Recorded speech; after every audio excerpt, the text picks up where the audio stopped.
This is what your human brain would look like while you're lying in bed, apparently doing nothing. But when you think you're not doing anything, a series of highly interconnected neural regions are activated in your brain that we call the default neural network. This program works intensely in the background and could be the key to reducing your anxiety, improving your creativity, and strengthening your mental health. Now, do you think your current lifestyle allows for sufficient activation of this neural network? What are the consequences of not activating it too much, or having it deregulated? You'll learn all this in today's video. The first thing you need to understand is that the resting brain is not at rest. It's working very hard. Imagine lying on the couch, not focusing on anything specific. Even though it may seem like your brain is resting, it's more active than you think. Already in the 20s, the German psychiatrist Hans Berger, creator of the electroencephalogram, realized that the resting brain maintains certain intriguing electrical activity, something that did not occur in other organs. However, his ideas didn't gain much attention at the time.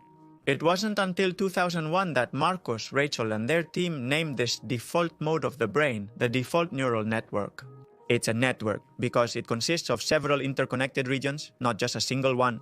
And we call it default because it activates precisely when the brain is not focused on other external tasks.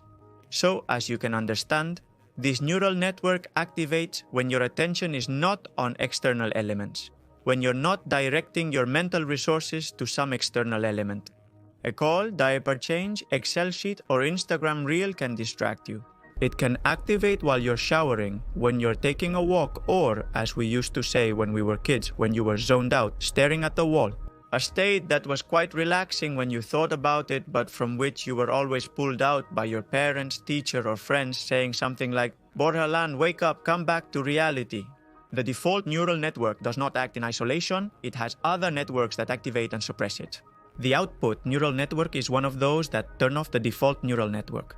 It is key when detecting threats and switching from one task to another.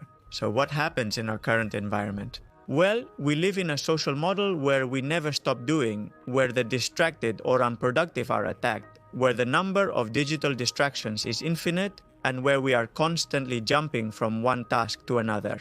The perfect recipe for having a default neural network that is not activated enough and is deregulated. This has been linked to worse mental health, much more anxiety, and a poorer self-narrative. The default neural network is implicated in virtually any psychiatric pathology. You'll understand better by understanding the health benefits of having a healthy default neural network. It improves emotional regulation. The default neural network allows us to weave a personal narrative consistent with our experiences.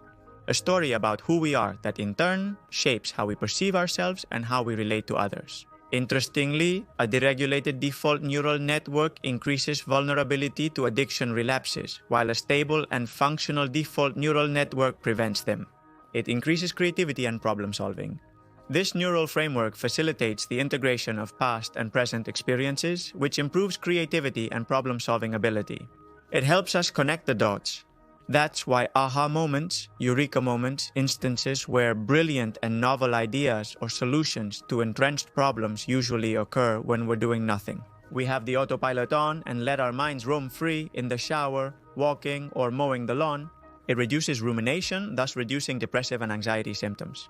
Altered connectivity of the default neural network is linked with a higher risk of depression. In this case, what usually happens is a hyperactivity of the default neural network that can't stop ruminating and anticipating, even when we are doing other things. Sleep consolidates memory by engaging the default neural network, which is closely linked to the hippocampus, a crucial structure for creating new memories and retrieving old ones. It is also home to semantic memory, the processing of facts, concepts, and data. Therefore, during the day, if you are a student, it is critical that you have moments of activation of the default neural network. That is, moments of mental rest in which you do nothing. Of course, this is the reason why sleep is also crucial to fix what has been studied and remember it better. How to activate the default neural network? First, let's talk about how not to activate it. By saying do nothing, you can fall into very common mistakes. Normally, the doing nothing you're used to involves some kind of escape, video games, social networks, series, or in the best case, reading. Well, this is not exactly the kind of doing nothing that interests us. Activities like watching short videos on social media, while enjoyable, focus our attention and activate attentional neural networks that deactivate the default neural network. The doing nothing that we pursue is very different. We will explain multiple ways to reach it. Take a walk without a goal. Any activity carried out with no greater intention than to enjoy it can activate the default neural network. Taking a walk and letting your mind be at peace while you do it is one of the simplest ways. During the walk, avoid other inputs like music or podcasts. Taking a walk with friends has other benefits of socialization, but if what you want is to activate the default neural network, then it's better to do it alone. The purpose of the walk is the walk itself, not to take 10,000 steps or reach a certain point. This last point is the key. Daydreaming. The default neural network is activated when a person is not focused on what is physically happening around them, but rather when they are involuntarily wandering through their thoughts. This daydreaming is a common way to activate the neural network. But be careful, because when this network is hyperactive, it can lead us to excessive rumination or anxiety-inducing thoughts, as we have said. I'll explain a practice right away that can greatly reduce that rumination. In short, getting lost in your head from time to time is not negative and can be very positive. The more tired you are and the longer you've been doing things, the more your brain will need to enter this default restorative mode, dreaming while asleep. During sleep, we also activate the default neural network, especially during the rapid eye movement phase where dreams occur. That's why most neuroscientists believe that dreams act as emotional glue, helping us make sense and coherence of what happens to us during waking hours. Mindfulness meditation. This contradicts a lot of what we've said, as meditating is doing something, focusing on something, whether it's your breathing, the present moment, or your bodily sensations, which is the opposite of daydreaming.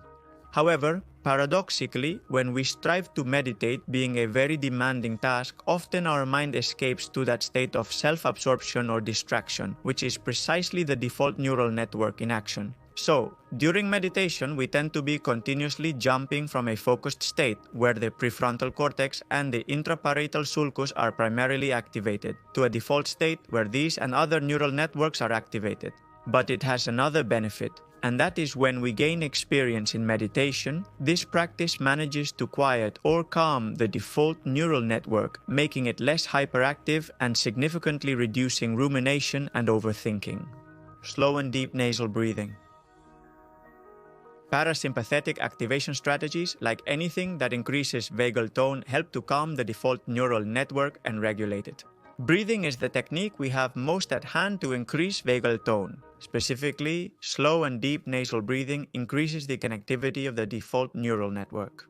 One way to put it into practice is to do about 5 cycles of inhalation and exhalation per minute for 5 minutes, for which you only need a stopwatch. Try it, it's very effective and easy to do. Each breath in and out will last 6 seconds.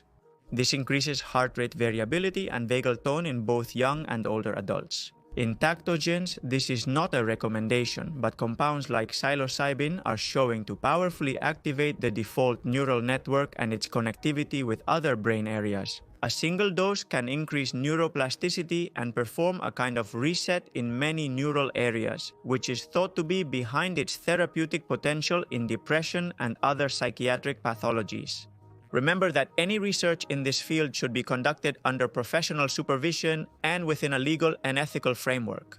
In summary, getting bored and doing nothing from time to time, paradoxically, is one of the best health recommendations we can give in the times we are living. In a world that constantly pushes you to do more, learning to do nothing becomes a true act of self-care and rebellion. You have to alternate between moments of intentional work and moments of daydreaming, because in those moments, your brain recovers, self-regulates, integrates experiences, and gives cohesiveness to everything you think, feel, and do. If you found this video important, share it with family and friends.